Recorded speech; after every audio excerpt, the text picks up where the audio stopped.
Welcome to the Real Life Weight Loss Podcast, where we cut through the confusion and get down to the truth about what really works for real people when it comes to losing weight, having incredible health, and a body that you love.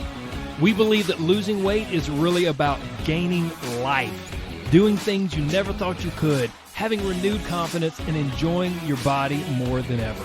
I'm your host, Corey Little. Now let's get to it. Hello, my friends. Welcome back. This is episode number 266, if I'm keeping count correctly. Episode 266, and today I'm going to talk about one of my favorite topics, one of the topics I am most passionate about, and I'll tell you all about that in a moment. But first, I just wanted to do a little follow-up. So, 3 or 4 episodes ago, I did a 2-part series, 2 episodes on menopause. And then I followed up with an apology because I had received an email from someone who wasn't very happy about the way I'd handled that, or some laughter that they thought was inappropriate, and I apologized. And then there was a follow-up from that where so many of you wrote or sent messages saying, Corey, I'm a female, I'm going through menopause, I'm a female, I'm about to go through menopause, I'm a female, I just went through menopause, and I thought you handled it nicely. I thought you handled it really well. And I just wanted to say to all of you, and I'm pretty sure I responded to all of you that wrote in, but I wanted to say to all of you that took the time to write and offer those kind words, it truly means the world to me. And I stand by what I said with my apology as well. For any of you ladies who are out there, and if those ladies probably aren't listening anymore, but for any of you ladies who felt like I handled it inappropriately, I do apologize. But just thank you all so much for your support. Thank you for your support with that. Thank you for your support week in and week out by subscribing to the podcast. If you've not subscribed, what are you doing? You're going to miss episodes. But thank you for subscribing. Thank you for listening consistently. Thank you for sending episodes to friends. Thank you for posting reviews. That's another thing. I read every single review. I just received an amazing review this week from, I think, Marianne Bailey. Thank you so much. Thank you to everyone who posts reviews. All of those things mean the world to me, and they're incredibly helpful for this podcast, so I really appreciate that. One more note on menopause before we move forward. The menopause download is ready, so if that is something, whether you're a male or female, if you're a man and you just want to try to understand this better, to be there for the female in your life, then you feel free to download it. Anyone who feels like they could benefit from that menopause download, it's totally free. You can go down to the show notes. The link is there to go and download that. Last but not least here for the intro, if you have any questions, just a reminder, if you have any questions or specific topics that you want me to cover, let me know. Write in. Let me know. You can find me on Instagram. I'm Corey Little Coach. I'll include that down in the show notes. Instagram, Corey Little Coach. You can send me a DM, a direct message, private message, whatever they're called nowadays. You can send me a message there. Hey, Corey, cover this. Hey, Corey, I'd love for you to answer this question on the podcast. Or you can shoot an email to support@CoreyLittleCoaching.com. I'll include that in the show notes as well. There's a lot down there in the show notes, but I would love to hear the specific topics that you want me to cover on this podcast. Okay? Okay. Now, with that being said, let's get into today, because I'm thrilled. I'm excited to share it with you because I think it's absolutely unbelievably powerful stuff.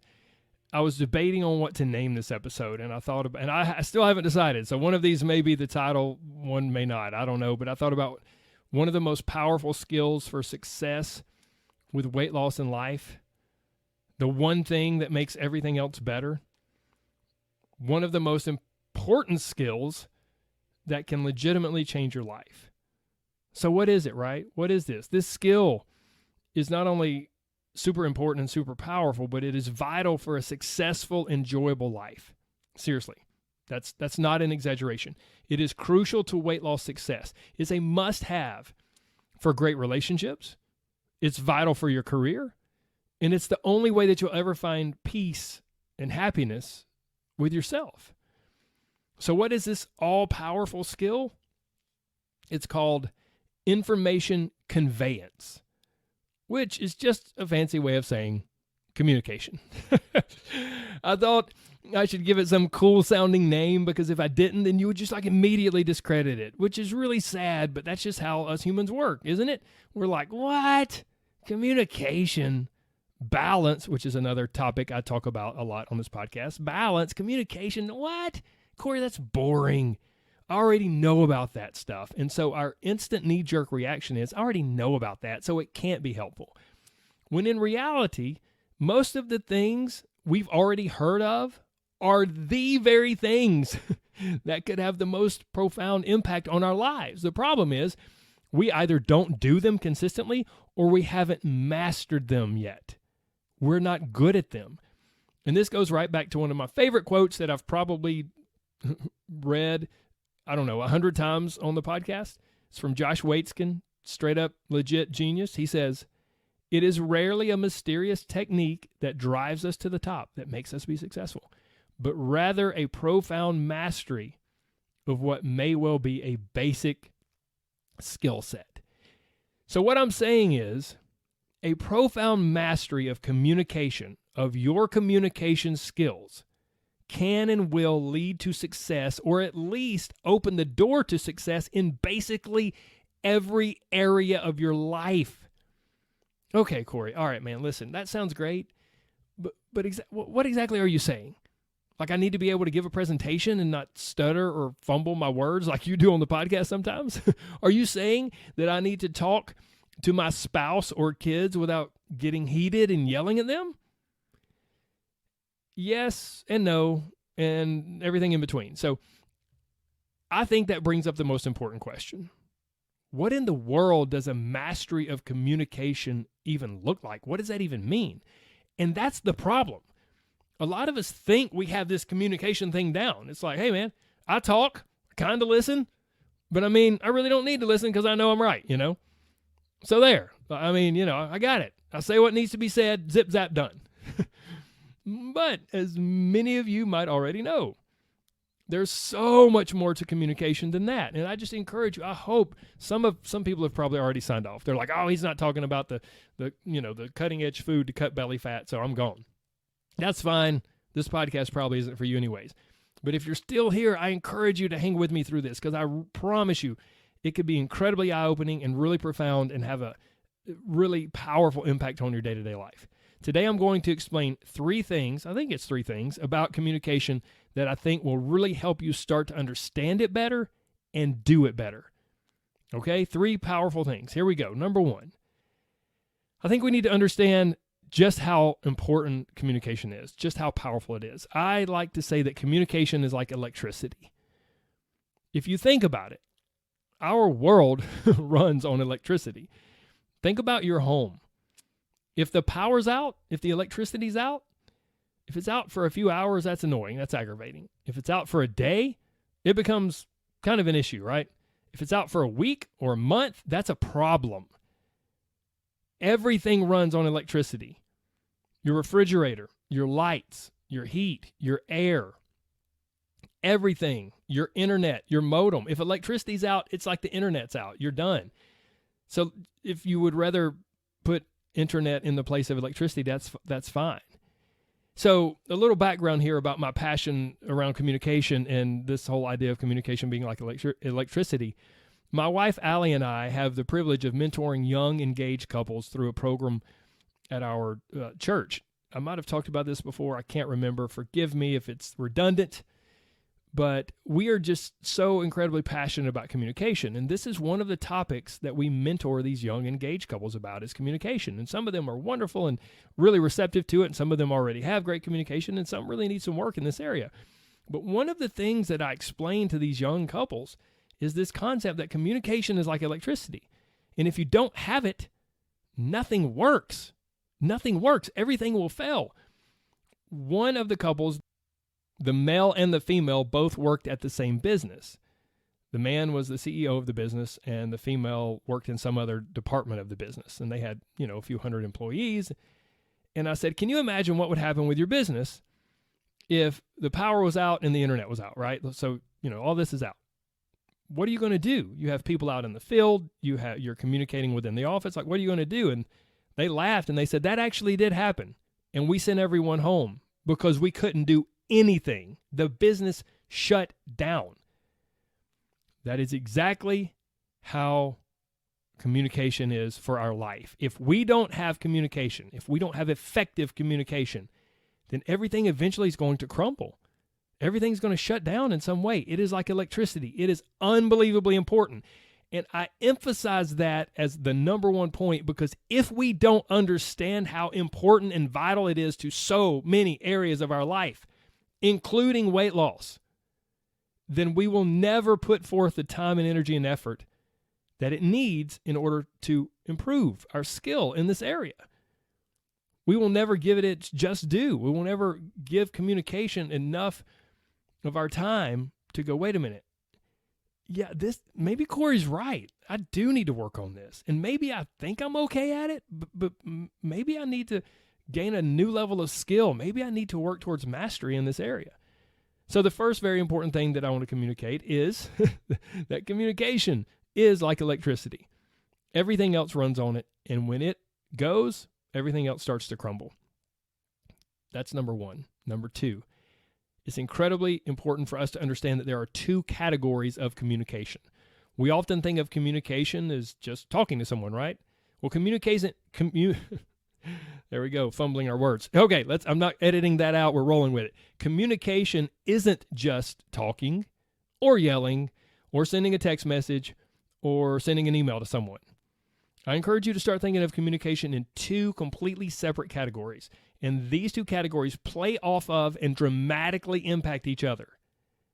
We have communication with others. That's the one that we all instantly think of, right? Like how I communicate with other people. Communication with others. But we also have communication with ourself. You communicate with yourself. Now, Corey, hold on, man. What in the world are you talking about, dude? Communicating with myself? Are you saying I should talk to myself? That's weird. I know people that talk to themselves, and I stare at them kind of out of the corner of my eye because I'm like, I think they're crazy. No, I'm not saying you should talk to yourself. I'm saying you already do talk to yourself nearly nonstop all day, every day. And if you're not thinking about that, monitoring that, and working to make it better, then it can eat you alive and lead you to feel like a big, ugly failure who doesn't have what it takes and nobody likes. I'm failing as a parent. I'm failing at my job. I'm failing as a friend. I'm failing as a husband. I'm failing as a wife. And I'm failing with my health. I cannot keep it all together. I'm just so overwhelmed. I'm horrible at sticking to anything. I haven't even called to check on my friend who is sick. I have no self-discipline. My kids are ashamed of me. Let's be real. My spouse is no longer attracted to me. Why would anyone want to hire me? Why would anyone want to be with me? The list goes on. And all of that is communication with yourself. It's the stuff that flies through our head that no one else might ever hear or even know about, but it's how we talk to, relate to, and begin to identify ourselves. If any of those resonate with you, then you might need to work on how you communicate with yourself. Probably would be a good idea. And it might start with just being okay paying yourself a compliment. Have you ever thought about that? I talked about this a few episodes ago, and I posed the question, when was the last time you said something nice to yourself or said something nice about yourself? So when you think of this idea of paying yourself a compliment, even if it's just mentally, even if you don't say it out loud, if right now mentally saying something nice to yourself makes you feel a little uncomfortable, if there's resistance, if there's kind of a silly feeling that almost makes you feel like you're a needy child, if any of that happens, then you might need some work here. And here's the thing that we can't miss. How we do or don't communicate with ourselves, all that stuff I just went over, is going to have a massive impact on how we deal with and communicate with others. Some people are terrible at communicating with others. Let's be honest. Maybe you're one of those people. And if you are, it's okay. I'm not judging you. It is what it is. Then there are other people who they're okay. They're just kind of average at communicating with others. Like, have you ever thought, man, why did I say that? Or why didn't I say that? Or how could I have been so mean to them? What in the world? Or why did I just allow myself to be run over by them? Yeah, all of those things, all of those are signs that we need to work on our skill, our ability to communicate with others. This is something that very few are really good at. And when you encounter someone who is really good, who's really skilled in this area, you instantly know, right? You might not be able to put your finger on it, but you know something's different. And so much of our communication with others and with ourselves, it depends on two things. And this brings up point number 3. There are two things that are needed for truly effective communication: knowing and willing. Knowing, when we say knowing, it's basically just awareness and emotional intelligence of yourself and of others. Men, all of my male listeners out there, turn the volume up because we tend to be terrible at this. Every emotion that we have just gets funneled into anger. Because as men, somewhere along the way, we were taught that being mad, being angry is acceptable, but not those other mushy emotions. And before long, we're not really willing to even go looking for other emotions because we're scared of what we might find. This is blunted emotional intelligence. A lot of us men, we're like a bunch of emotional first graders walking around. and we just, something happens and we just get mad. We don't cry, maybe, we just get angry. And anger may not even be the primary emotion that we're experiencing, but we don't know how to name it. We don't know how to figure it out. Now, on the flip side, ladies, you're not necessarily off the hook either. If men often funnel everything into being angry, well, some ladies will funnel everything into sadness or tears. Not everyone, not every lady, but some ladies. Everything just makes you sad and it just makes you want to cry. And that just makes men mad. What are you crying for? Right? Like, I don't mean to laugh. This is not a funny thing. I'm sorry. I'm scarred from the menopause episode. I'm worried that I'm laughing at inappropriate places. But we have to make light of this, right? Because we do it. We know it. We see it. Like, it's not funny, but it's just the way that some of us have learned to manage life. Women cry and men get mad. And sadly, that's the way it is. But fortunately, that's not the way it has to be.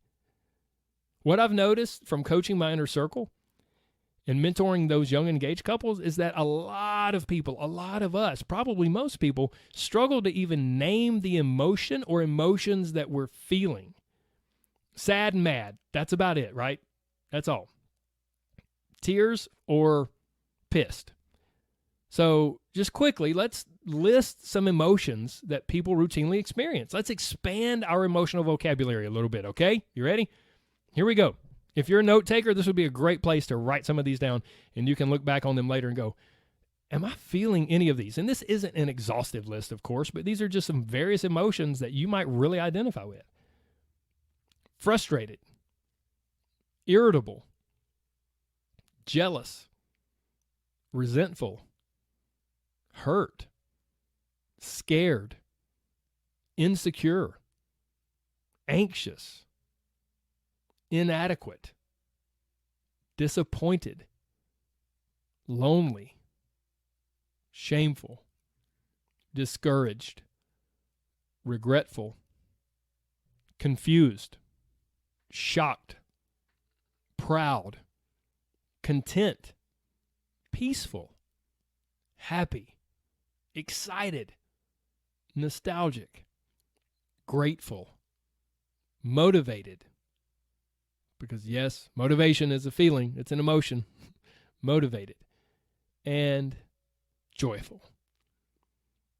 Those are all some powerful emotions. And sadly, we cruise through a lot of our life and hardly ever see them. We hardly ever identify them. But why? Well, that is a beautiful lead-in to the second thing that's needed for truly effective communication. If the first element is knowing, the second element is willing. A willingness. We must be courageous enough to be vulnerable and actually share. Or we must be wise enough to sense how the other person is feeling. Okay, there's something going on here, and then we need to make it safe for them to share.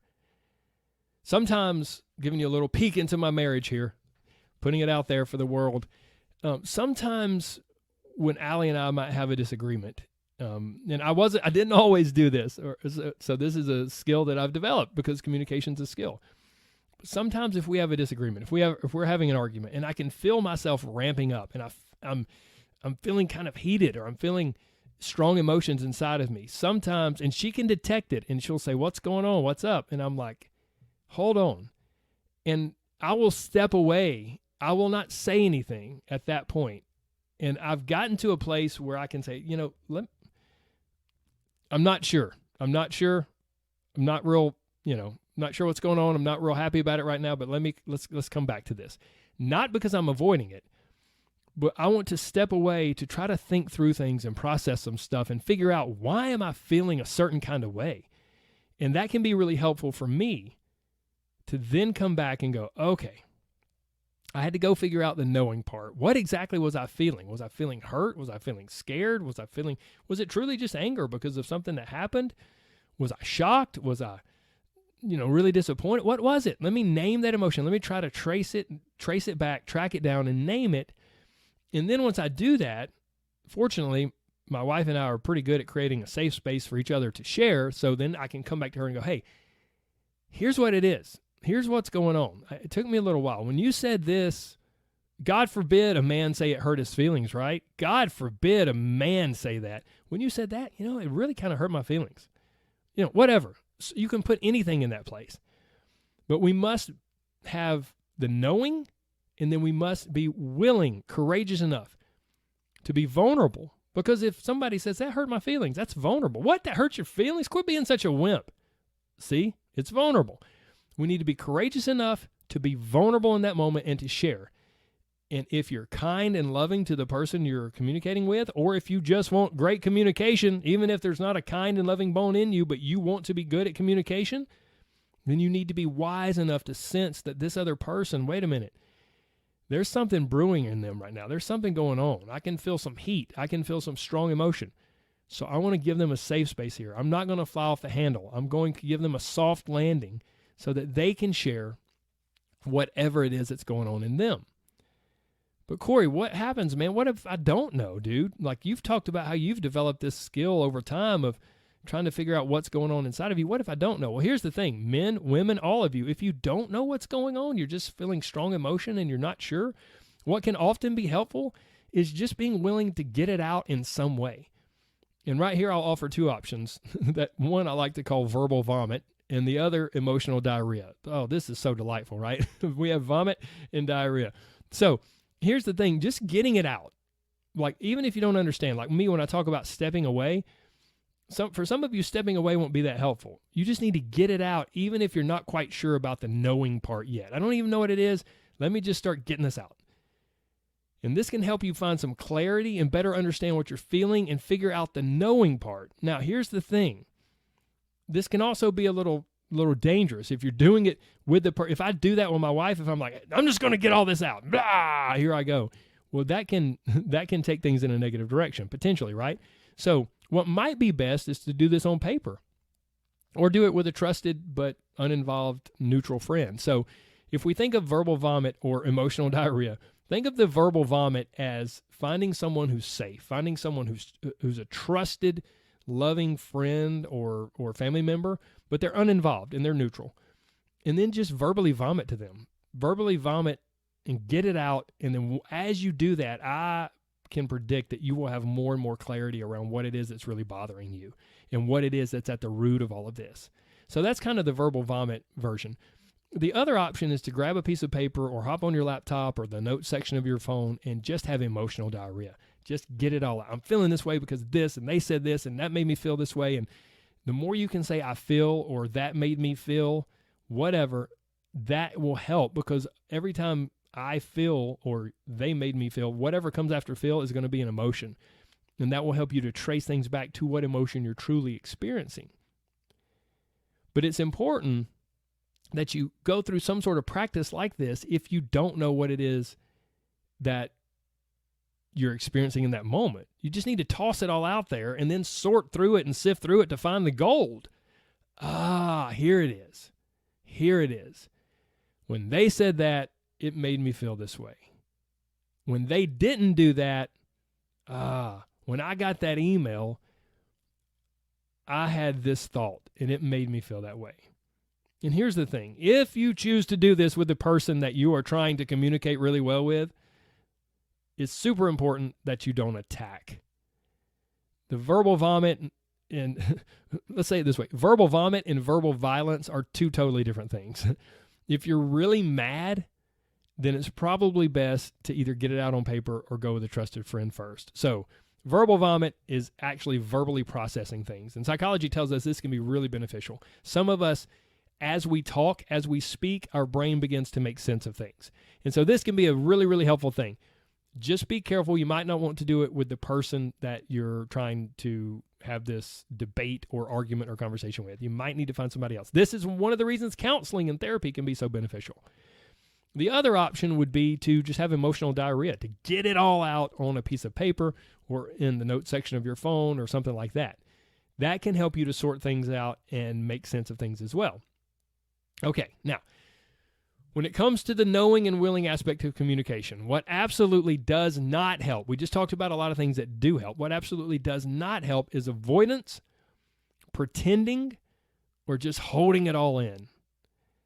Kind of like diarrhea, right? Holding it all in just makes you miserable, and it doesn't help at all. Getting it out helps. So avoidance, pretending, holding it all in. Avoidance will probably lead to coping with other, typically not so great things. Food, drugs, alcohol, shopping, it could be a ton of different things, but basically you're trying to process and deal with emotions that you've shoved down by avoiding the emotions and using something else.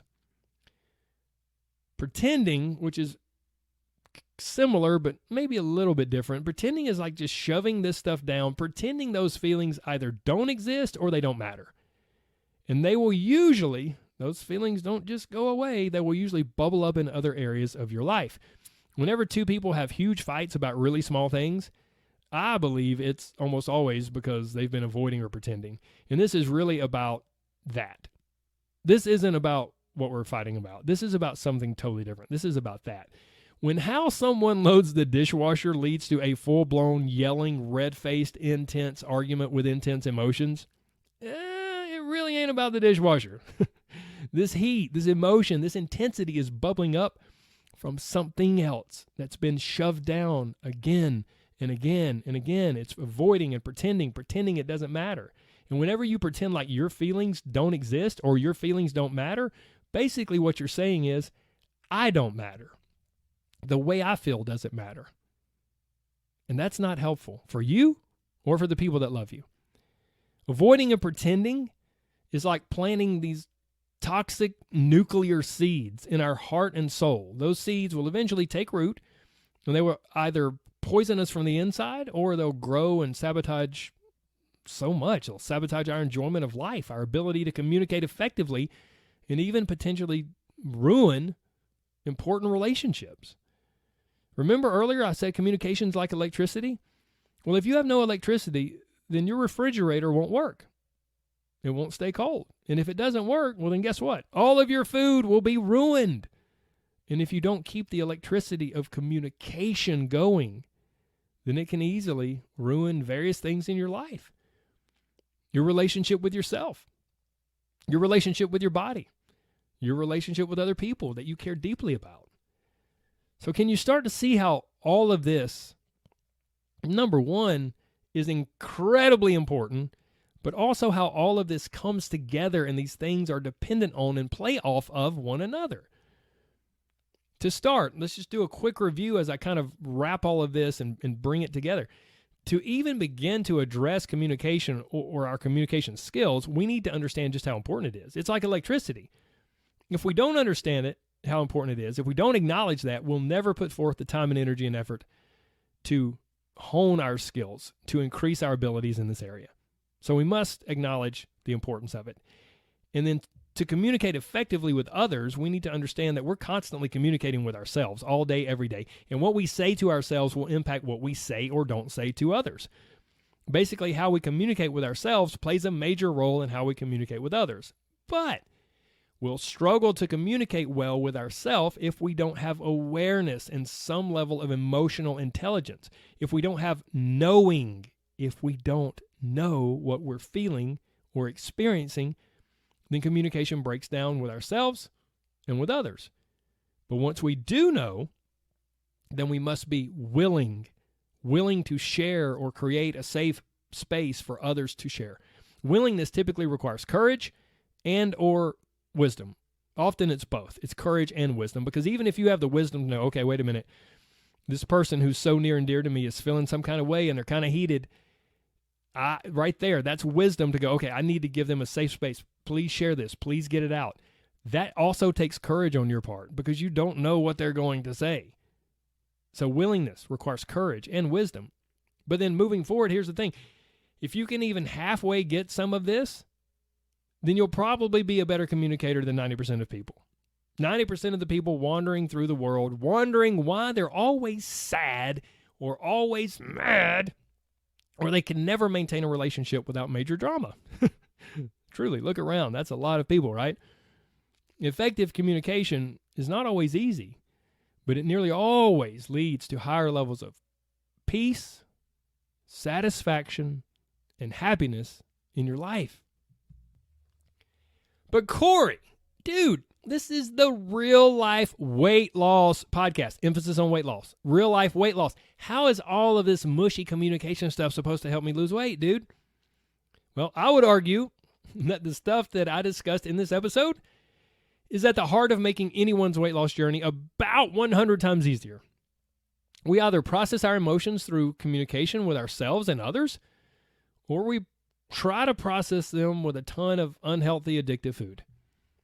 Learn to communicate better and you'll automatically have more power over your food choices, not to mention less stress from your relationships, which will give you more energy to put towards your weight loss efforts. Not to mention effective communication will empower you to talk with family or friends about this area of your life in a way that can make them become so much more understanding and supportive of what you're doing. It always amazes me when I'm coaching people and they're talking about a family member or friend who is just not supportive, or they're always eating or offering certain things. And I listen and then I'll say, have you talked to them about this? Have you thought about having a conversation? And they're like, no. Now, I get it, because sometimes communication's tough, but I'm like, what? Like, this is a stumbling block for you. This family member, this friend is not being supportive. You know, they're always offering you donuts or whatever. And you may even be developing some kind of animosity, but you haven't even talked to them about it. Communication, my friend, it solves so many of our problems. So yeah, improving or mastering the skill of communication will make pretty much everything in your life better, including your health and your ability to pursue your weight loss goals. So, I'm full of hope. I hope that this episode will help you take steps to become a better communicator. I hope that you'll share it with someone, as I always like to say. I hope you'll share it and discuss it. If there was ever a perfect episode for that, it's this episode. This episode's on communication. What better episode to send to a friend or a sibling or somebody in your family and go, hey, listen to this. I would love to get your feedback. Do you think we do this well? Do you think we communicate? That would be so powerful. I encourage you to do it. And I also hope that you'll take advantage of the menopause download if that would be helpful for you. And I hope that you'll continue to listen. Like I said, I'm full of hope. Now, before I sign off, just a friendly reminder that if you'd like to support this podcast, there are 3 ways you can do that. Number 1, take the next step and join my Inner Circle coaching program.